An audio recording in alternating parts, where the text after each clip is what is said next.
Should we run through like a summary of what we were just discussing? Yes, Andrew, we should do a summary of what we were discussing as we begin episode 235 of the Voluntary Viewing podcast, recorded on Monday, October 2nd, 2023. Teen Court.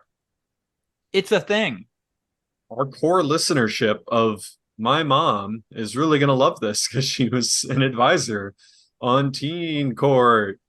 Hey, remember how like our justice system is completely fucked up and like cops suck and everything like that?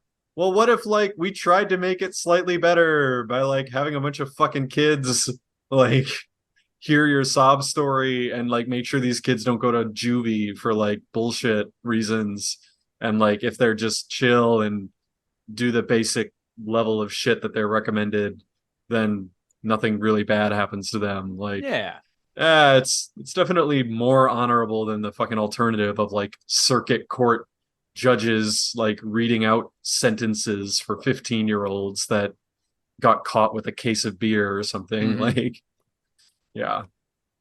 I mean, like, so that kind of stuff does occasionally happen in like, you know, real life court shit too. Like I remember there was a story a couple weeks back about some journalist who, you know, wrote a story about how like this local official had been using the police to like acquire dirt on people and then blackmail them, and they published the story about it. And then the police raided that guy's house and his like paper that he worked at and took all of his shit and charged him with slander.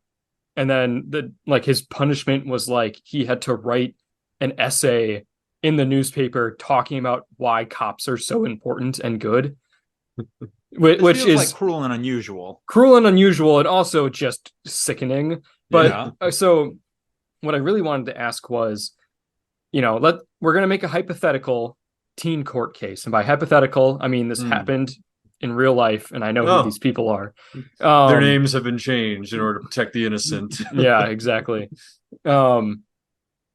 So you had said that one of the biggest things that you saw all the time in teen court was just kids that had chewing tobacco on them. Yeah. Got picked up by the school resource officer. And they sent them to you, and you gave them a slap on the wrist or like 5 hours of community service, or they wrote an essay, whatever. It depended on the kid. Like we had like sentencing guidelines that we just pretty much followed to a T 90% of the time. Like, and it was just like, for this offense, give this. Like it was pretty boilerplate 90% of the time. There was definitely some kids that were like, Jesus Christ, I think this kid got fucked over. Like let's go light on him. Like I don't think we ever went hard on a kid. I don't think it was ever like, this guy sucks. Like let's do worse. Did you ever run into somebody that you knew? Oh, all the time, yeah. I mean, our school wasn't big. Like, yeah. Oh, it was just your school. It wasn't like it was county. It wasn't our school. Like it was the Reedsburg like circuit court or whatever. Like it was our town. Like, so yeah, no, I at least knew of pretty much every single person that came. And there was like one kid that I actually was like friends with, and you could like recuse yourself.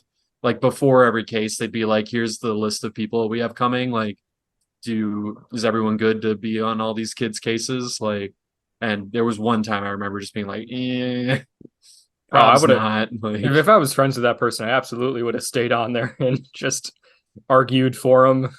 Just gotta do it for the homie.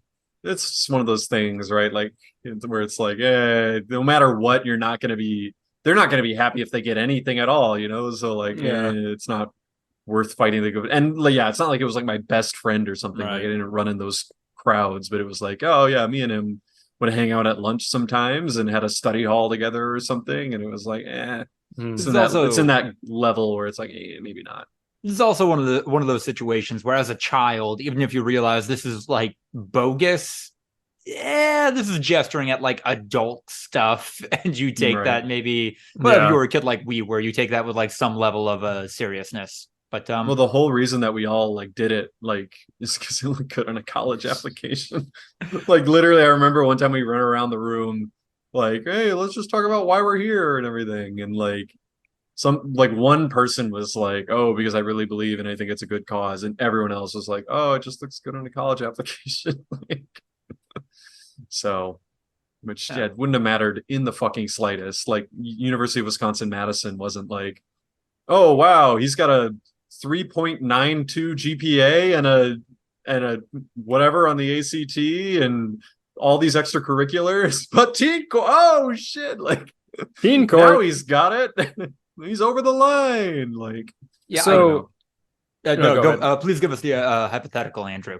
So Ryan, you're the only one with teen court jury experience. I You're am the only one qualified to pass judgment on this soul. I agree. Honestly, So yeah. We didn't need a hypothetically- jury. In reality, it should have been teen judges, and we all should have been the Oh. sole person deciding the fate. and of you all every wear single wigs person. and long Yeah. black robes. Yep, exactly. We all take bribes. Yeah, you're all Clarence Thomas. Yep. Your wife is a lobbyist. My wife and is a all conservative. your friends are billionaires that My have wife is a court cases conservative coming up. activist. Yes, absolutely. Okay, so hypothetically, you've got a high school kid. He's In a 18. video game. Yeah, he's 17, 18 years old. It actually makes a difference because 18 we wouldn't get. 17 does. Oh. Okay, so let's assume that they are able to go to teen court. What you found out is that this person has been every morning going to the local gas station before school and buying several cartons of cigarettes, and then driving. As a 17-year-old? I think they're getting them from maybe their dad's buying them for them. Okay. I remember this person was not 18 because I asked, like, how are That's you what I was getting gonna them? say. Like, I how was are like, you getting- as a teen court It juror, might have been I'm his- definitely like, it might have been his older brother who was like in on it and like got a cut or whatever, but this person was not 18. I'm shaking off the rust a little bit. I felt a bit of like a transformation there. I was like, whoa, that was like 11 years ago, but like, damn, I need to ask this question of like, how are they getting cigarettes? What are the they 18? extenuating circumstances? Yeah, exactly. Going down to the local Riverside Park, which is great. next to the middle school. Right. And then selling cigarettes for $1 Lucy's? each. Lucy's. Selling Lucy's? To a large Ooh. pack of children. How old? Like 13? Ooh, 12, 13. I don't know that we would have gotten this kid. I'm going to be honest with you. But anyway, continue. And doing that every day for several months and making a fuck ton of money off of it.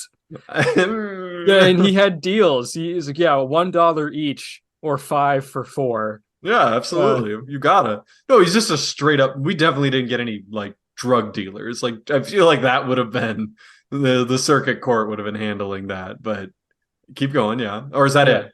I mean, that's it. Yeah, and Yeah, then, that's it. And then like I found out about it, and I was like, hey man, that's like super fucked. Yeah, that's like felony. We that definitely is- did not get felonies. This Like, is not like iffy. That's really not cool. That thing you're doing. And he's like, they know what they're getting into. It's like they're children. Yeah, they're 13. If you're doing that around the high school, like, yeah, I think everyone's gonna be like, whatever, do your thing. Like, Listen, Matt, be whatever. our tail end of the very end of high school for us. That's when the vaping craze was beginning. Like, come on, Really? yeah. My high school didn't have that as much vaping. Oh It my was god, last way semester, more- senior year, Yeah. constantly. Wow. It like went off like a firework though. It was nobody had them, and then within the last few months of our senior year, they were everywhere That's wild. because that's when they got big. Yeah. Like 2014. No, you'd be just as likely to see someone smoking as you would vaping my senior year. That's interesting.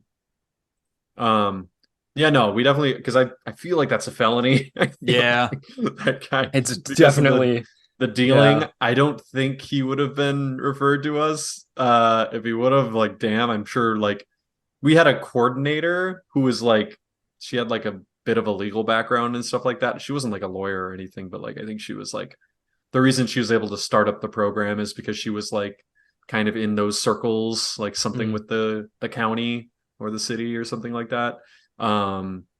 Cool kid court, that's terrifying. Like, so she would have probably been like, they would usually have the advisor or herself would come in like after we were done with deliberations, and we'd like talk over what we recommended. And there was definitely times where she would like kind of put her thumb on the scale a little and be like, maybe we need to adjust this. So I'm sure that one would have been particularly heavy-handed of like, ooh, if we fuck this up, like this might take down the whole program. They're like this guy who's selling Lucy's to preteens gets what a was the little hardest or harshest sentence you guys were able to hand out, and did you ever use it? It's just like hours of community service. Like we Okay. definitely never got like any You sort couldn't of like, send them to jail.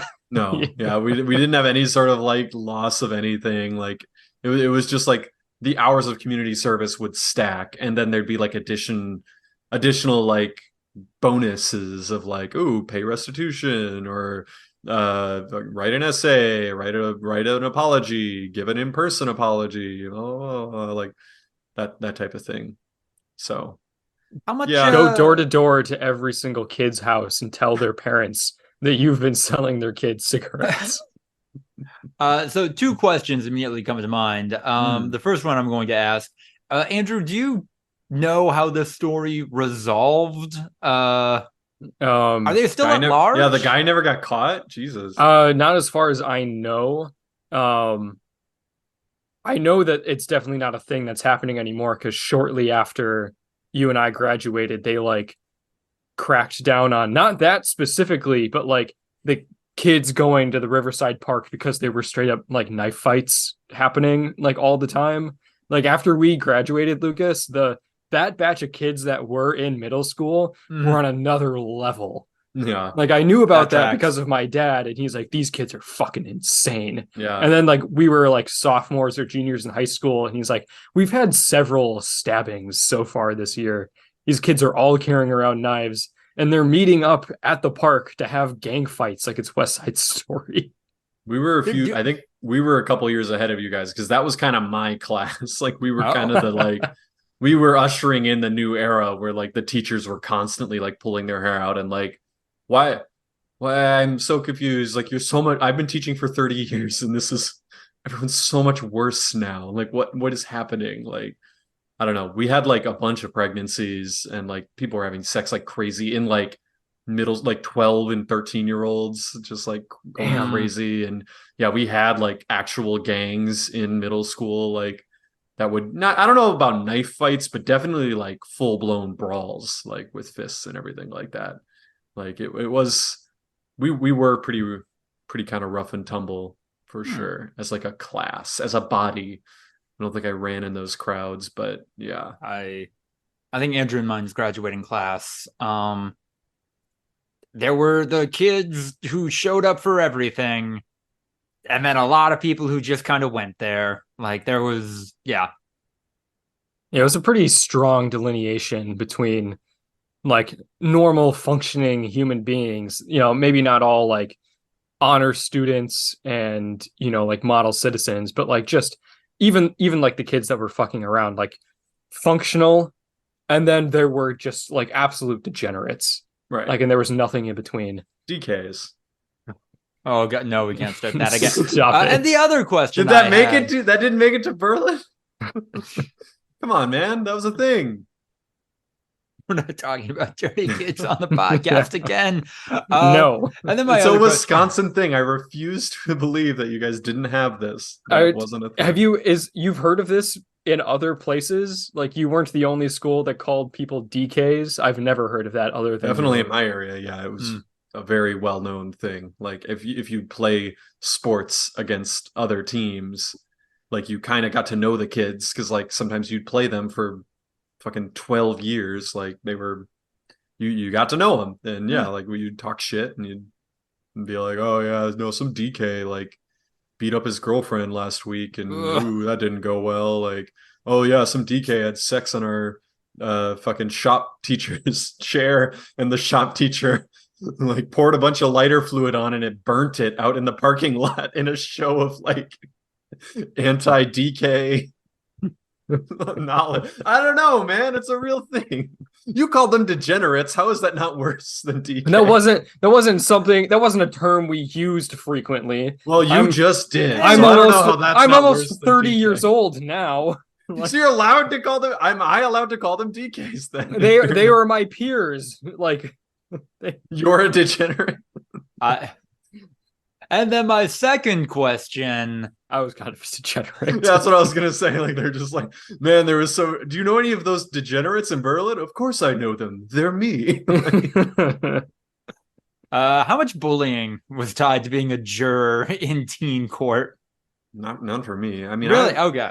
I've said this before. Like I had a weird experience all through school because, like, I mean, you said you show up for everything. Like I was in teen court and I did music stuff and I did sports, like every single fucking sport, and got all sorts of good grades and was the class president and did all sorts, like I was kind of just all over the place. So I don't think anyone could like pin me down on like one thing to make fun of, Yeah. It was just like, oh, what are you gonna say? Like, oh wow, look at this try hard in school.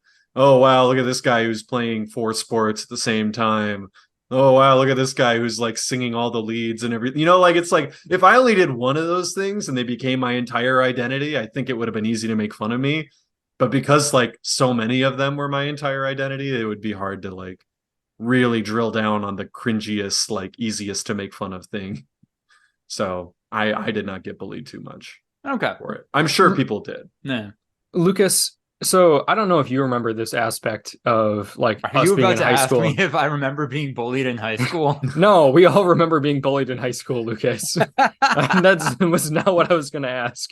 So like most of it was probably a product of it being a small school, which, put a lot of emphasis on like sports, and there's a lot of farm kids and shit, but there was not a group of nerds. There was not like a group of smart kids that like weren't also part. Like Lucas and I were on the honor roll. Right. So every member of the top 10 like section of the class were 3 sport kids. Like really? Like yeah, Lucas We did had a lot 3 of sports. That for sure. Like Lucas was the valedictorian. He did 3 sports and band. Yeah, like 2 in golf, but yeah. 2 in golf. I love that. That's Hey. good stuff. Like point is you lettered in a bunch of sports and like academics and band, and like so did the other fucking top 5 kids. Like there was definitely not a hierarchy of like these are the nerds and then even these are like the smart kids that also do sports. There wasn't a group that was just smart and didn't do anything. I remember our school newspaper did like a Breakfast Club inspired photo shoot. Yeah. And they got me to be the nerd, which one I thought was weird because like, guys, I'm wearing a Letterman's jacket. Like I was varsity in cross country for all 4 years. This was a bad day for you to pick me as the nerd. Yeah. Just happened to be wearing my jacket. You were the valedictorian. Also, we had an Andrew Clark in our school. Like, why? Yeah. Should have been Andrew. Andrew was the nerd. We all knew it. Yeah. That's it's the deep meme. Cut. Yeah, where it's just like, oh, if every friend group has the annoying person that no one likes, and if your friend group doesn't, you're that one. Like Andrew's like, there were just no nerds in this high school, and Lucas is sitting there like, ooh, I don't know how to tell him this. Like, I mean, for one nerd's name in that movie is Andrew Clark. Like that. Yeah. Oh, I didn't know that. Oh yeah, no, that's what he meant. He didn't mean like we had a fucking Andrew over there. We had literally Andrew. No, but like that's what I'm saying is that Lucas was the valedictorian. He was the only person that could have possibly qualified to be the nerd from the Breakfast Club, and he was a 3-sport lettering athlete. Like not all nerds are like. We didn't have any of those kinds of nerds. Not all nerds are like perfect 4.0s, though. We can acknowledge that, right? Oh, like yeah. There is geeks are definitely like we tied to academics. We had plenty of geeks. Geeks we had are not tied to academics at all. Shit. Nerds are traditionally tied to academics, but they're not necessarily like perfect students. It's just like that's their identity. We had a ton of people like what you're talking about. Like me and like a lot of my friends were like on the honor roll and went to like big name schools and everything like that. Like, but we also definitely had like a group of people where academics was their main focus, and like they were fucking like whip smart, and like they would usually do like band or something else. It wasn't just like they were focused entirely on academics, but like I think that they were pretty solidly like you could classically classify them as nerds more or less. Like not so much though. Just didn't really. No, we didn't. Maybe it's too small. Maybe that's why you guys are so bad at sports, is because your nerds were trying to be athletic. Like, None of the nerds were on the football team. I'll tell you that. There you go. That's the difference. But your No, football no team was offense. terrible again. Yeah, that's what I So mean. Like our football team fucking sucked, and there were no like super athletic kids on that team. right. So Our football team was like fucking excellent. And I'm thinking back to like our starters on offense at the very least. Like over half of them went to like either UW or like Twin Cities or like another like giant like state school, not like Eau Claire or something like that. Like they definitely like, I don't know. Maybe that's why. yeah, Maybe our that's why we were good. We did like the Sherlock Holmes thing where we like slowed down time and we're like, oh, punch right, break discombobulate. left, yeah, dislocate entirely, just like snapping people's shoulders with our intellect. I mean, like, so our girls' sports teams were all very good, and like those were made up out of like the smart girls on our like in our school, especially in our grade. Like our volleyball team was really good. They went to like the state tournament. Our girls basketball team was really good. They went to the state tournament a couple times. Our girls cross country and track teams always had people like competing in state. And those were all the same people that were in like the top 10 smartest kids in our school, but not so much in the guys' sports. I'm gonna throw it out there though that like I think that genuinely, like you said, that like, oh, we had the people that showed up and the people that like, or the people that were like involved and like doing shit and the people that were just like fucking completely checked out. Like high school's fucking easy, man. I'm sorry. Like I get it. It's not easy for everyone. Some people have really shitty situations growing up and everything. That shit's fucking bonkers easy. Like I like, sure, I'm sure the three of us don't represent the average like high school experience in terms of like how easy it is, but like there are definitely people that are not like of above average intellect, blah blah blah, like that are just that can absolutely fucking get straight A's. Like it's just not that fucking hard, man. Like you show up, you do your homework, maybe do a little bit of studying for the harder classes, and you can absolutely get an A in high school. Like I just think it's that. Like the people who are in sports are more likely to like give a shit and have like parents that are like actively being like, hey, you should probably try to get good grades so that you can try to get into a good college. Like, I don't know. I just feel like that's it more than anything. More than like, oh, we just had superhero jocks who were also smart. It's like, nah, I think just the jocks are more likely to give any level of a shit at all. Like, I remember do you guys remember when Jesus and Ian were talking about how shitty their schools were? Yeah. Like, and just how like half the kids couldn't read and shit like that. And it was just like really bad. They both grew up in genuinely like inner city high schools and everything like that. And then we looked up their standardized test scores. And their schools were both higher than mine. By like a noticeable margin. Like they were testing better in every subject, but like especially math and shit like that. Like they were noticeably better. Like it wasn't like neck and neck. Like they were levels above us in terms of testing. And I don't know if we ever figured, like I think Ian's theory was like, oh, it's because the kids who didn't know anything wouldn't show up on those days. And I'm like, I feel like that also applies to my school. Like, I don't know why, but like, yeah, my school wasn't fucking bastion of higher learning where it was like difficult to get a good grade. So maybe Berlin's different. Maybe you guys were fucking pinkies out sipping tea in your reading room. I think, God, like shortly after we had wrapped from college, I think Berlin's high school dropped to like 4 above the lowest in the state in standardized testing. Yeah, they were pretty fucking bad.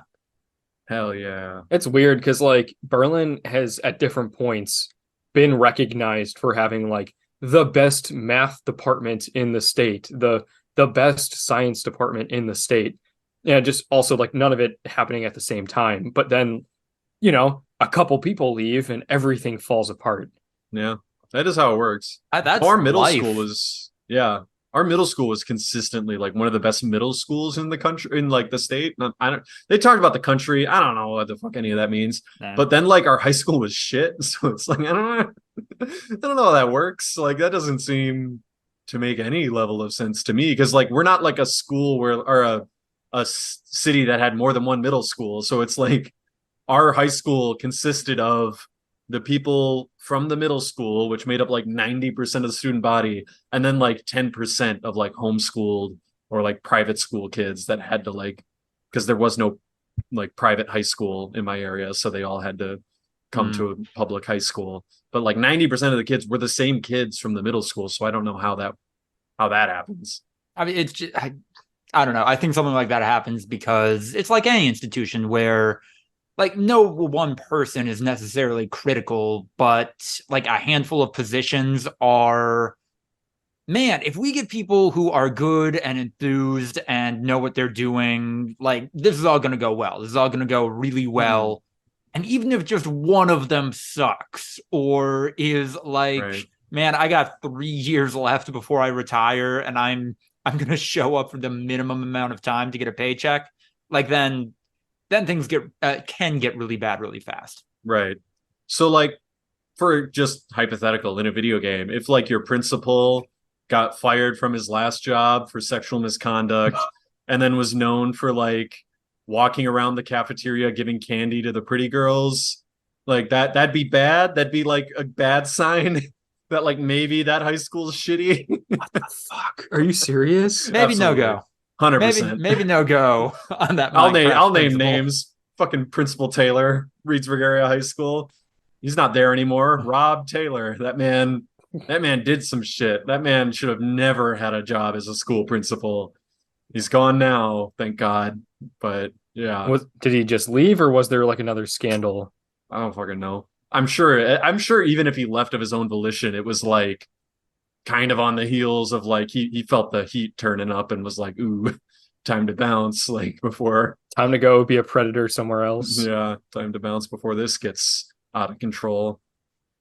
Yeah. By all accounts, the current principal's a lot better. He was the old vice principal, and he was always a lot more even keel. Seemed like he knew more about what he was doing.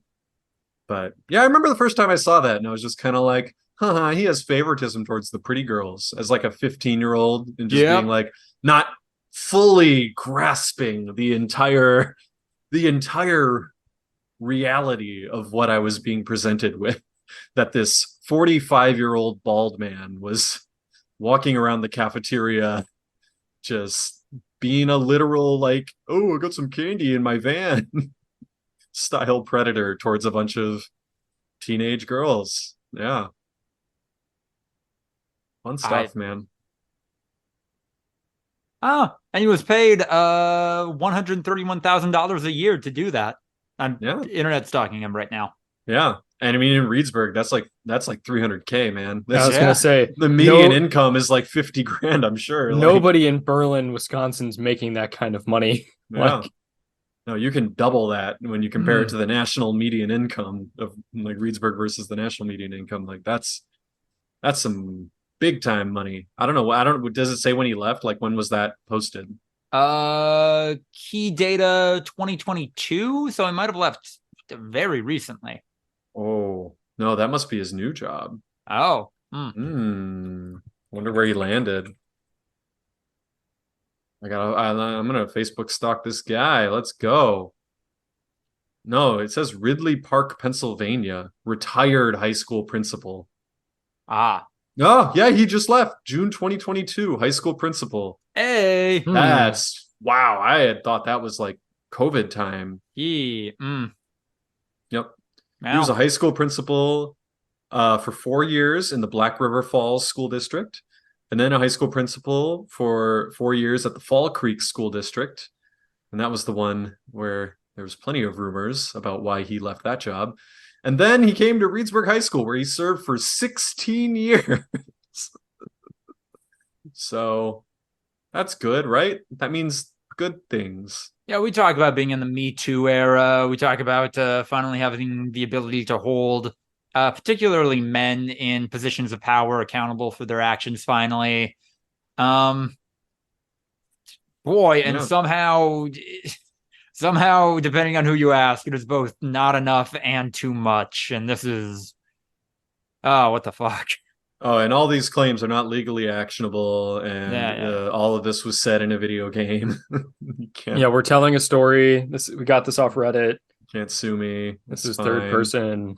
He's got his pronouns in his LinkedIn bio, so he's an ally, Clap, guys. clap, clap. Yeah.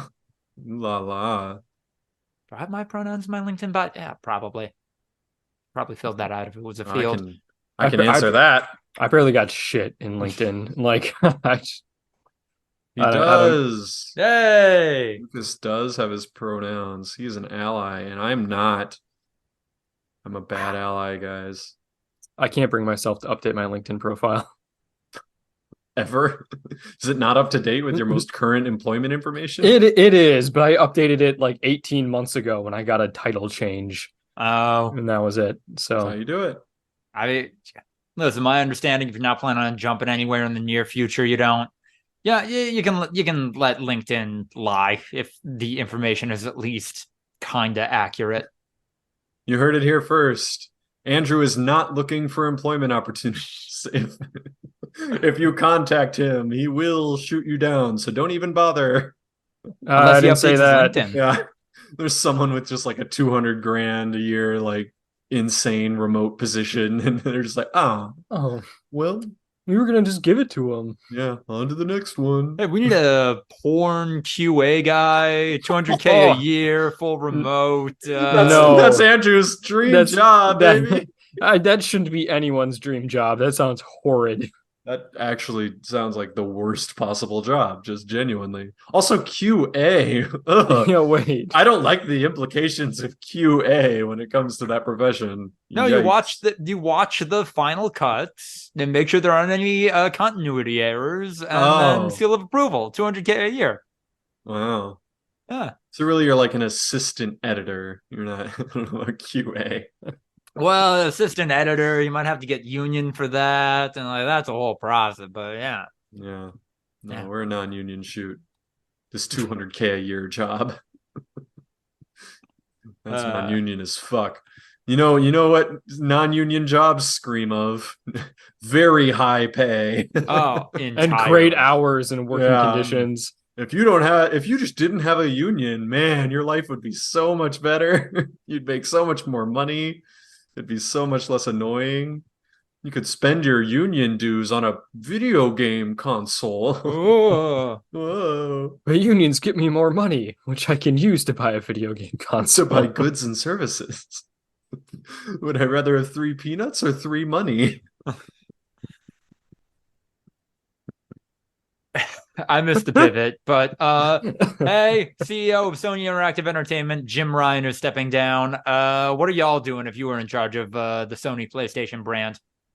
Hey, ho ho. PlayStation Plus has got to go. Make it free again. That was the greatest thing ever. That was such a competitive advantage over the Xbox, and we all got to shit on them for having to pay for online. We had to start paying for online. Yeah. PlayStation Plus Gold. Excuse me. It's different. It's like Game Pass, but much worse. No, it's not. We have PlayStation Plus Gold, right? No, we have PlayStation Plus Standard. Are you sure? Or Essential. It's called Essential. PlayStation Plus Essential, and then there's like 2 or 3 other levels of it that cost more money and then get you more shit. Interesting. They probably didn't want to call it Gold because of Xbox Live Gold or whatever. See it. PlayStation Plus Premium. Experience all the benefits. Monthly games, online multiplayer, exclusive discounts, exclusive content, cloud storage, share play, game help, game catalog, Ubisoft Plus Classics, Classics catalog, game trials, and cloud streaming.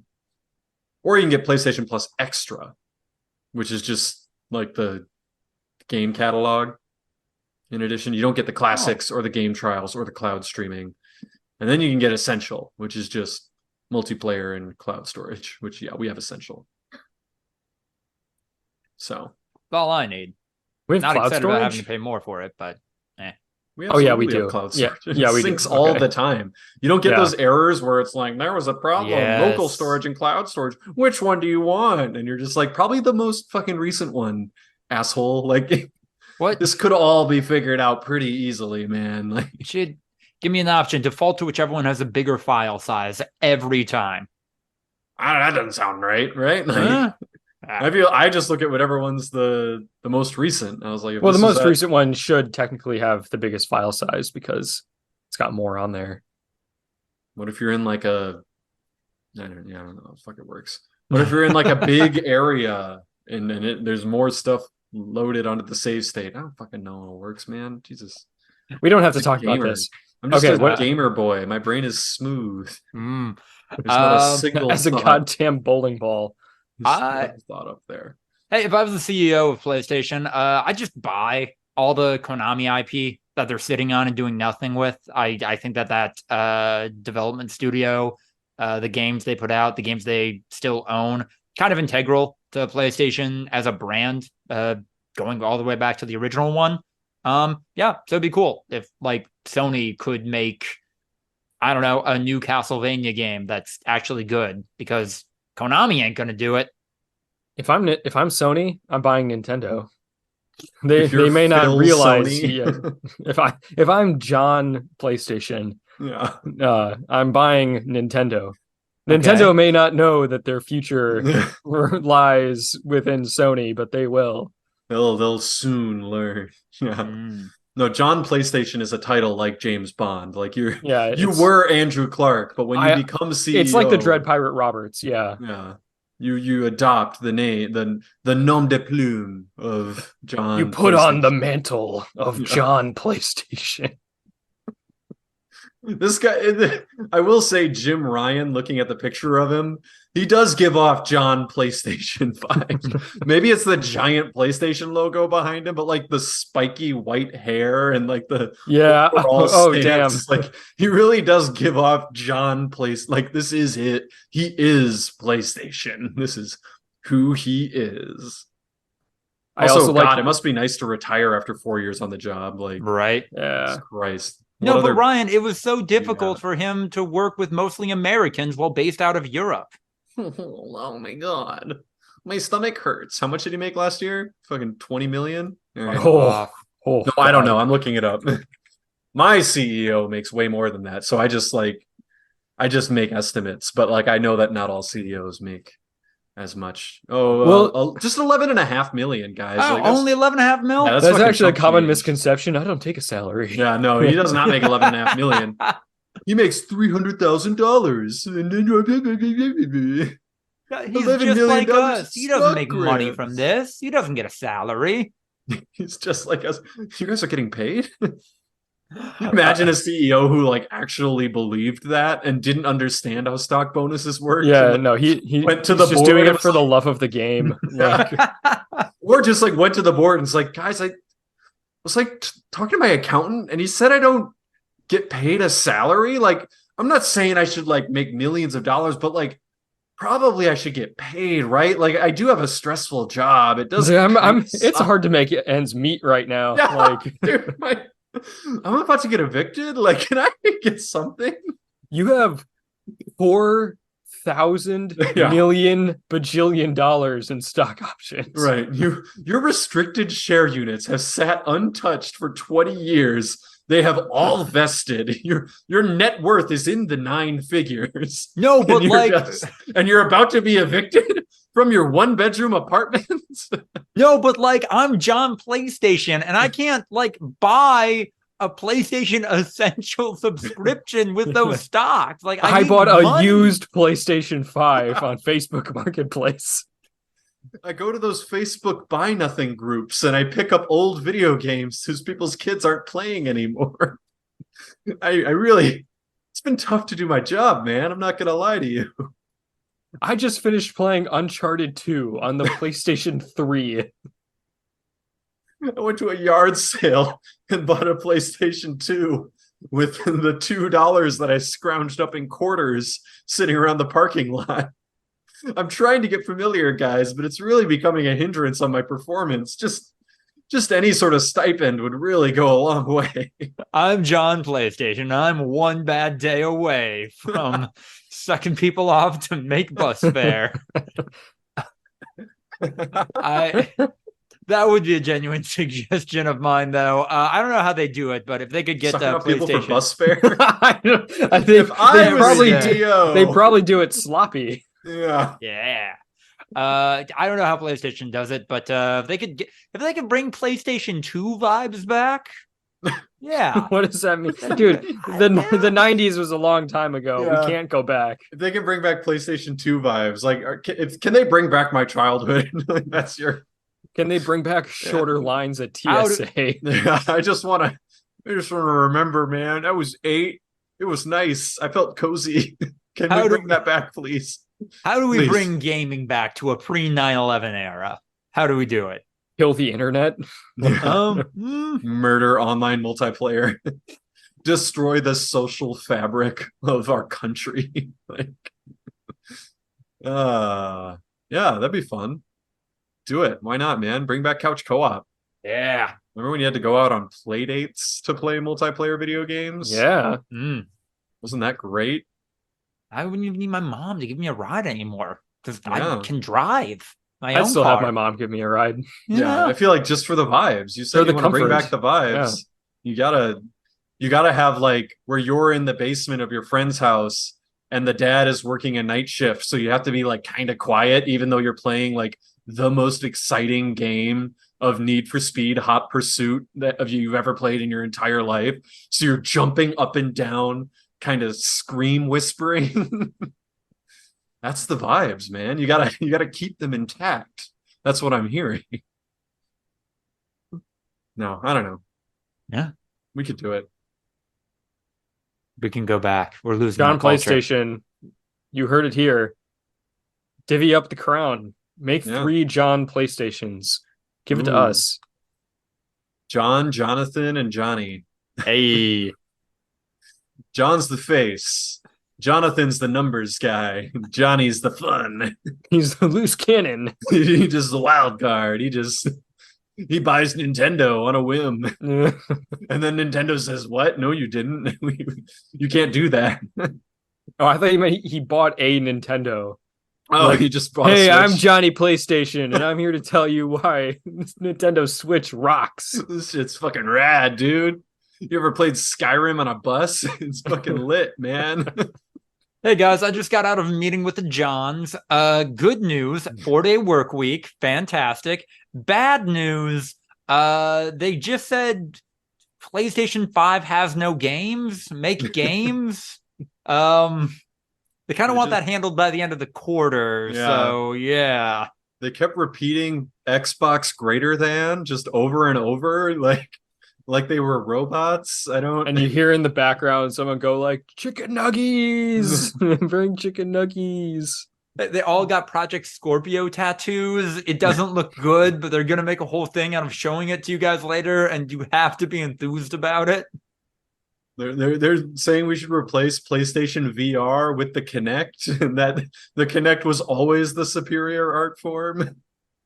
We are no longer allowed to have, quote, those anime games, unquote, on PlayStation. I don't think they know that we're owned by Sony Japan. One of them said something along the lines of get the brain chip. Elon said it on a Joe Rogan podcast once, and that sounded pretty cool. That's probably the future of gaming. I don't know. And that's a direct quote. So Dude, we got to get some action items out of this. Let's like, I mean, I don't know what results we're going to deliver, but like, we got to mine this shit. Y'all have done that, right? Where like something comes down and you're just like your eyes glaze over and you're like, so I just need to like do something. I don't think it's going to be what they want, but like something needs to be done so that I can like present findings. Like, okay, it doesn't make sense. You've got a bunch of ideas. Like, what do you want me to do? Like, what's something that you need to be done that I can do that is even remotely related to all the shit you just said? What's a concrete thing? I don't. Because improve performance and raise morale and make it better are not things that I can do. Those aren't items that a person can act upon. I don't even think I have the login password to get into the thing that lets me know if the ideas you're ruminating on are even actionable. When we get out of a D&I seminar and it's just like, man, we all got to think of how we can do better. And it's like hiring people from diverse backgrounds. Like, I don't know, I can't really do that though. Like I could try. I don't know. We'll do our best here. Yeah. Speaking of people doing their best, the WGA strike is over, and it seems like they got everything they wanted. Yeah. That's how they're going to sell it. That's for sure. Yeah, I saw Adam Conover talking about like how they got everything that they wanted. I don't think that's true because he left out a couple of things that I distinctly remember them asking for. So I mean, they got the big stuff. They got the streaming residuals. They got the no AI unless the writers want it, which is a weird concession in there, but okay. I mean, you know why? Eh. You use ChatGPT to get a little prompt on stuff here and there. I have no never AI used unless it ChatGPT. makes it easier for us. Wait, did you say you've never used ChatGPT? I don't want to engage. I've never used it. I've never used any AI. What is wrong with you guys? You know, what am I going to use it for? Fucking Luddites. Oh my god, dude. You ever get an email that you're just like, oh, I can, an AI could write a response to this email, and then you just have the AI write a response to that email? Gmail has the suggested responses already. Well, that's like, sure. Or like, no, like I ever get like oh, this is, I need to find a way to, I don't know, just like a million things. I don't put a lot of thought into the emails that I send. That shit's pretty off the cuff. Yeah. The streaming residuals though is not based on the metrics that they wanted, but they're kind of shushing that up because again, everyone wants to go back to work. It's fine. It'll be fine. It's better. Definitely a win. Oh, I don't know if it's capital W win, but it's definitely a win. It's progress. That is for certain. How long is the contract? Did you see what? How long is the contract?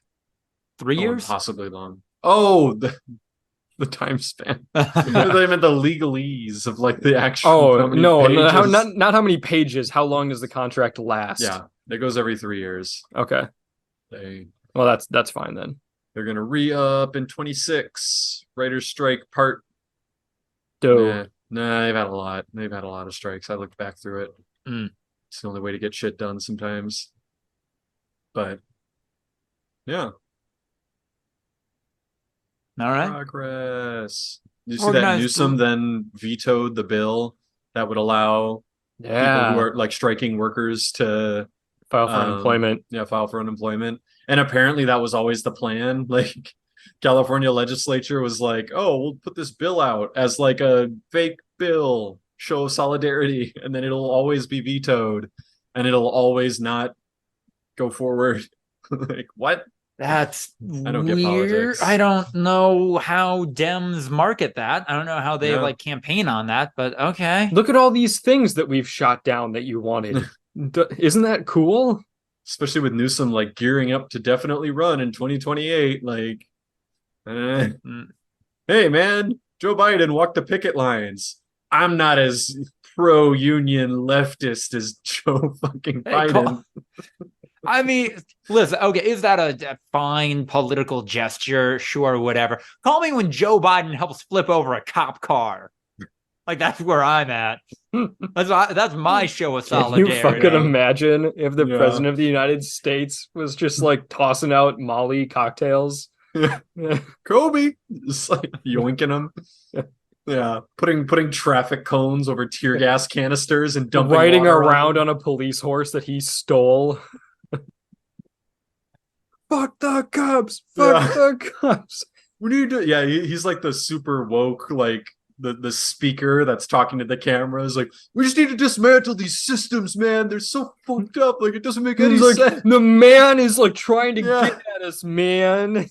You literally don't understand that these systems don't have to be the way they are. Like, we've all been brainwashed into thinking that the way things are, the way things have to be. It's bullshit. Wake up. And it's just like the president.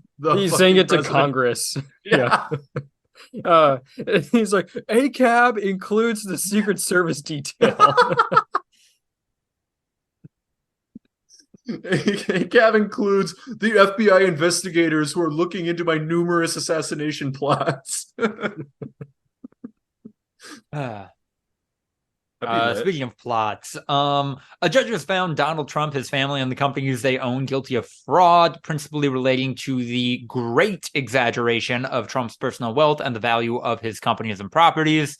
Unless successfully appealed, which I think is happening right now, Trump cannot do business in the state of New York for 5 years, has to pay a fine of $250 million, and have the companies he owns distributed to other groups and dissolved. Yeah, that's fun. Liddy. Yeah, It's a lot. He's always been doing that, though. right. It was the whole, like, why the fuck did he want to be president again? Like, he just called so much scrutiny on himself. Like, he's been mobbed up and shady and, yeah, like, grossly inflating his perceived net worth, sometimes just based on, like, my name is worth X billion dollars. I think that was actually a statement and potentially legal defense that he made of this. It's like, no, these financial documents that I submitted to the state don't account for the wealth of my brand. So I am lying to the state in these formal documents, which should prevent me from being found guilty of fraud. Yeah. I don't know if this is legit or not, but I saw a thing going around online that apparently all of the Trump kids that Donald Trump cares about, their homes are technically owned by one of his companies, and thereby about to be distributed and dissolved. So the Trump kids are all going to be homeless, potentially. That's fun to think about. They're not going to be homeless. They're going to have one of their houses sold. They can all crash at Mar-a-Lago together. They can make a little bed out of the nuclear documents that are probably some still there. They've got several houses, and some of them aren't even on the books. Like, they're going to be fine. Well, of course they're going to be fine. It's just fun to think about. Oh, yeah. Hey, man, that'd be cool if, like, you know, everything fell apart for them. Yeah. You know? I can wish for bad things to happen to bad people. It'd be mad Liddy. Mad Liddy, my guy. Andrew, we meant to get this in last time, but we can lead with this. You have watched Foundation? Yeah, I'm about halfway through season 2, so I'm not quite done yet. Yeah, I watched all of the first season of Foundation, and then a couple days ago I started season 2. I like it a lot. I'm not sure that it would be up the alley for either of you guys. I know, Ryan, you said that you did watch episode 1 and didn't get into it. I'm a spaceman, though. Yeah, I'm a spaceman. Boop beep pop pop pop. Yeah, it's an interesting concept of this math guy who's really good at math. Jared Harris. He's good at math. Dude, he's so fucking... What if there was a guy who was so good at math that, oh, man, he'd be so good at math. It'd be so cool. Who, predicts the fall of the Galactic Empire, and then, in an effort to, save, the knowledge of humanity, starts this thing called the Foundation to, build up, all the technology and knowledge that humanity has gained over the last, hundreds of thousands of years, so that after humanity rises from the rubble of the Galactic Empire, they can get back to where they were without having a dark age. And then it's telling the story over the course of hundreds of years. A few of the characters are lasting during that period of time through sci-fi trickery and shit like that. But a lot of them are just being cycled through at regular intervals. So it's a really interesting sort of multi-generational concept where something that one person did that wasn't killed off in a Game of Thrones sort of way, but is no longer alive, matters to something that somebody else is doing 150 years later. That's cool. I think the acting is mostly pretty good, and there are a couple of characters. I'm like, oh man, they are just out of their depth right now. Like there are like really good performers in the show, and then a couple of people that are just okay.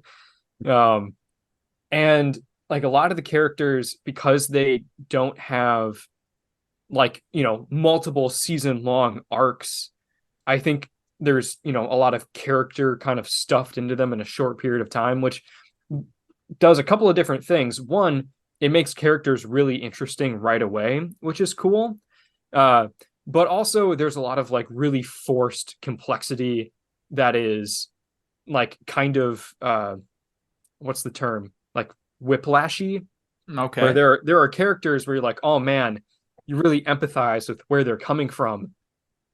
But then 3 minutes later, they do something like so objectively evil and heinous. And then that's followed up with like trying to maintain that sort of like empathy and like perspective. Like, oh yeah, I get where they're coming from. I get why they do that. But they did just kill 4,000 people. Like that kind of shit. Um, it's also being told like from multiple different like locations. Like there's a couple different storylines happening. There's the Galactic Empire with the Emperor, who is just called Empire, and there's three of them who are all clones of each other, who are constantly being cycled in and out. Like currently on episode 4 of season 2, we're at Cleon the 18th. Cleon the 18th, and we're introduced at the beginning of season 1 to Cleon the 9th, I want to say. And they've got a whole thing that's like really actually super interesting with like how they live their lives, as like they are Cleon Day, like everyone calls them Day, and he sits the middle throne and he's in charge. And there's Cleon Dusk, who's the old wizened guy who, gives different perspective. And then there's Cleon Dawn, who is like the younger one who's kind of coming up and like learning and like offers that like youthful ignorance and shit like that. And then they like will cycle through, and then one of them gets incinerated at the end when the new one's born, and they just keep going through that cycle. So it's super cool, but also like, oh man, I can't care about anyone for longer than a couple of episodes. And it's like, oh, like I kind of wanted to see where that character's going, but they died 70 years ago, I guess. So yeah, it's really interesting. I'm liking it. I think there's plenty of flaws, but also super expensive looking show. Like there is some insane visual effects, and like it's really, really good. Like it's a really cool looking show, and the effects are awesome. They got that Apple money, baby.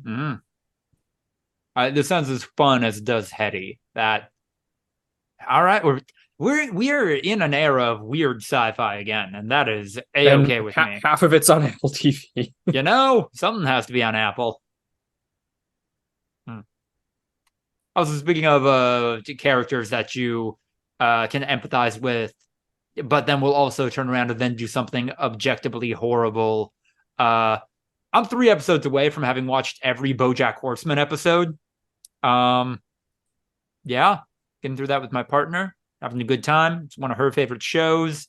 Had been one of mine, quickly becoming that again. Good television. And weirdly still, I guess this is the hallmark of like good art, but still relevant.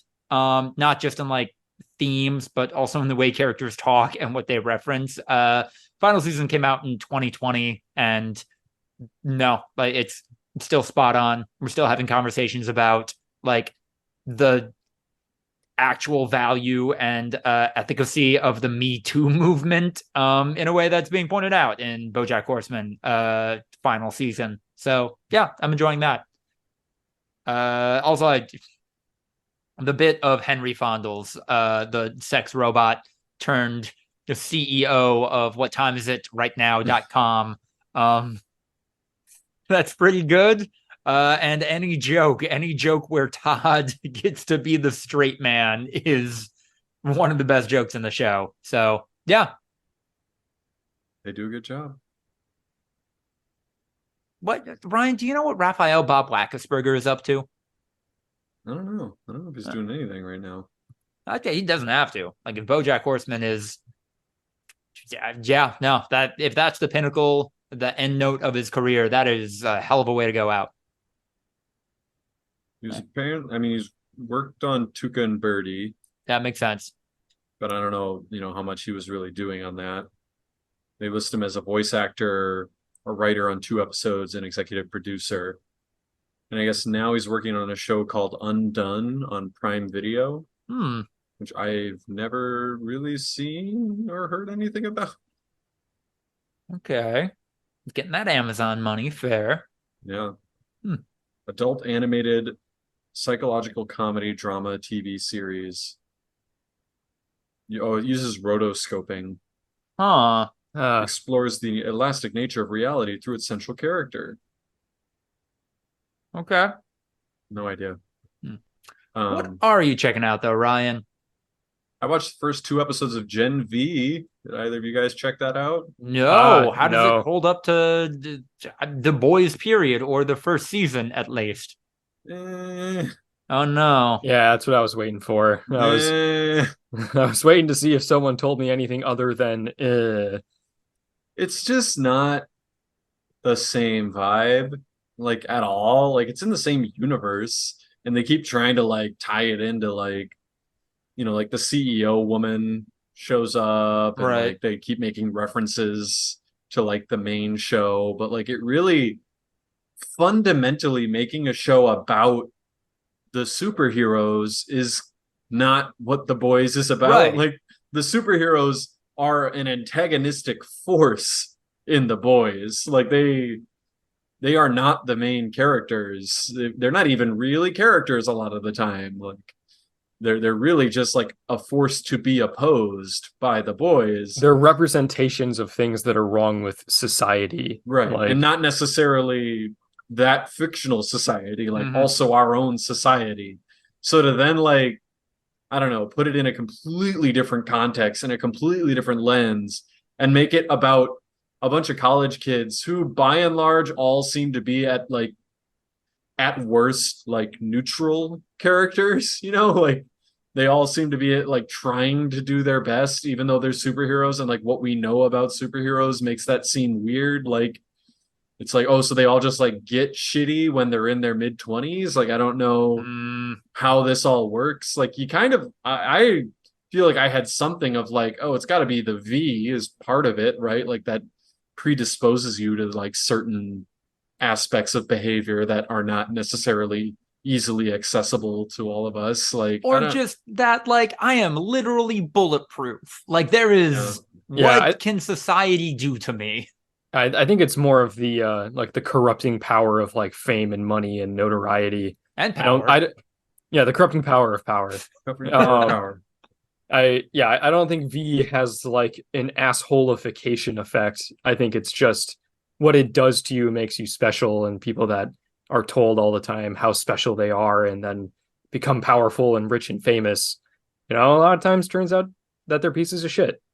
No, definitely. Like if like V were to be responsible, I still think that V is like a representation of like how we give power to people too. Like it's not just like all power is earned and or taken. It's like we like as a group, as a population, assign people power sometimes, even if they've done nothing to earn it at all. And so it's like V sometimes I feel like is the embodiment of like just this random happenstance that like your parents kind of abused you in a lot of ways, and like for some reason we're assigning that like worth and value. And so I feel like, yeah, if it was like V is also some sort of corrupting influence, it'd also be another layer of that. But yeah, no, like I guess to just see like a bunch of college kids that are by and large all kind of just doing their best. It's like, well, wait, I don't. And these kids all like have superpowers and are superheroes, right? They're every single one. They're not like trying to figure it out. It's not like a Sky High thing where they like are trying to learn how to use their superpowers. Yeah, they all by and large like are like they know their powers, they know how to use them properly. Like a lot of them are like already famous. Like that's what they're talking about is like you got into the school, that's crazy, because like a lot of people they got in here, they've already like done crazy superhero shit, or they already have like millions of social media followers. Like it's like they only take the best of the best who are like, it's the equivalent of, like people in high school that were in like, they were national merit scholars and stuff Yeah. like that, where it's like they're so like heads and shoulders above all of their peers that it's like, no, this is what this school is. So yeah, it's not like, other than the main character who's like kind of like, she's the entryway, she's kind of like Mm. the most grounded of them, because that's how you make a TV show. Like if our Lens character was Butcher, I don't think the boys would have hit the same way. Like the fact that our Lens was Huey, and it's just like, no, Huey's just a regular person and we can see how we got here. Like that's, I think, what they're gonna do a similar thing, I'm imagining, with her. Like, yeah. Man, just even hearing that all of the characters are superheroes and can therefore probably just use their superpowers to solve any problems they find themselves in, it like, I don't know, I might be alone in this opinion, but those first couple episodes of The Boys where it was all structured around how do we kill this guy with bulletproof skin who we also can't see? Like, that is, I don't know, that was fun. That was interesting. It was and like, unique, yeah. yeah. Yeah, because the characters that we empathize with were always at a disadvantage. Yeah. And like had to be creative, and that was what made the show like so interesting or one of the reasons why it was interesting. Right. And the inherent like powerlessness of it all, like that's how we feel in the society every fucking day. So then, yeah, to see a character kind of come up against this power structure that is seemingly completely bulletproof and still devise a way to get around it is like, oh, cool. And yeah, like now we've reached the point in the main The Boys where it's like, well, they're just like kind of cheating to like get around it, and it's not. We're gonna get a superhero to help us out, and we're gonna give ourselves. We're gonna be superheroes. Yeah, like, we can just get 3 guys and beat up Homelander. A metaphor for Bush era American imperialism. The worst fight. Yeah, and so yeah, now they're just making a show also about superheroes who are not all shitty monsters. I kept waiting. Maybe there'll be a reveal. Like, I'm only 2 episodes in, that like one of the people that you've kind of empathized with like was actually shitty and in on it the whole time. But like, as it stands, 2 episodes in, like there is not a single negative character in the show. Like, everyone's been kind of like, ooh, like, no, what are they up to? Like, they're pretty neutral. They did a good thing there, but like they seem like they might be doing a bad thing here. Like, it's just, I don't know. I feel like you need stakes, right? Like, you need some. It can't just. It's very puzzle box, which I feel like The Boys kind of isn't. Like The Boys isn't like, what's that? Like, I guess the head popper was a puzzle box for a while, but like it was way in the background. Like, it was like whatever, like just kind of a running plot line until it wasn't. Like, this is all puzzle box. So, are there themes? Like, is there any kind of social like it? What I really liked about that first season of The Boys is that it was a really tight, I don't know, whatever you want to call it, satire, takedown, but fundamentally had an understanding of like, post 9/11 Bush years. Like, that's what like was the bad guy in a lot of The Boys season 1.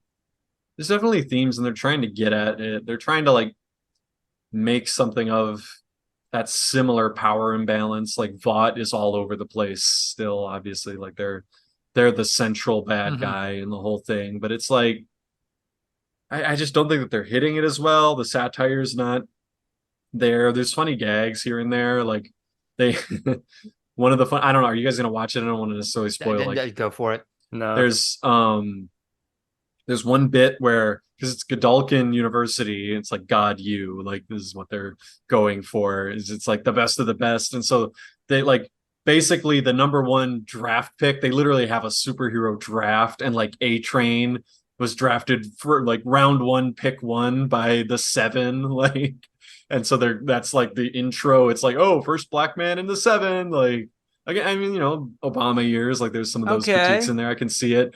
And like, then they go through like the other like top 10 of God U, like through the years. And it's like Queen Maeve, number 1. Like, cause it's like they rank all their students, I guess, on a hierarchy, and like 1 through 10, they're like the ones that get the big city contracts, which we've heard a little bit about with like the guy from Cleveland and stuff like that. It's like, so yeah, like it's like Queen Maeve, number 1, like Black Noir. I don't know if Black Noir was one of them, but like they're going through number one, and then they're just like the Deep, number 6, and it's like even at this school, he wasn't like the best of the best. He was still like one of the guys. Like he's up there, you know. That's something to be proud of. Like there's definitely like still some offbeat, like yeah, that's in the original humor of the show. Like I see what they're doing, but it's just still not.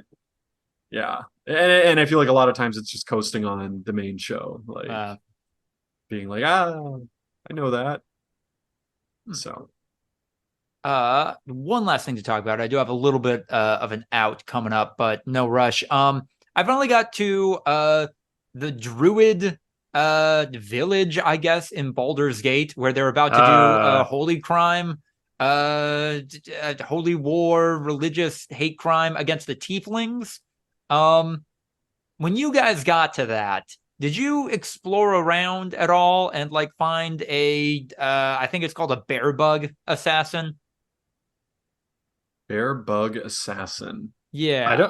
I don't know that we did find an assassin. Okay. Because I like Bugbear assassin? Bugbear, yes. I don't think so. Okay. Because that was one of the first things that happened to me when I got there. And I'm wondering if that's going to change story complications at all. Because, yeah, like a lot of the tieflings were kind of nudging me towards, hey, what if you just killed her? What if you just killed the druid lady who was really racist towards us? Like that could be a solution to this problem. And you did it? No, I haven't done that yet. Okay. I'm gonna go try to find like their actual leader who seems like he'll be more sympathetic towards the tieflings. There you go. Yeah. Yeah, it's a fun time. Yeah. Oh, yeah. Are we, Ryan, you know more about how the like game works than I do. Are we able to like hop into Lucas's campaign, or do we need to start a new one? No, we could hop in, but I think okay. Lucas wanted to start a new one. I'd like to. He had ideas in the Tumblr. I could role play. Yeah. I kind of want to be Duralius from Duralius and Associates. Oh my god.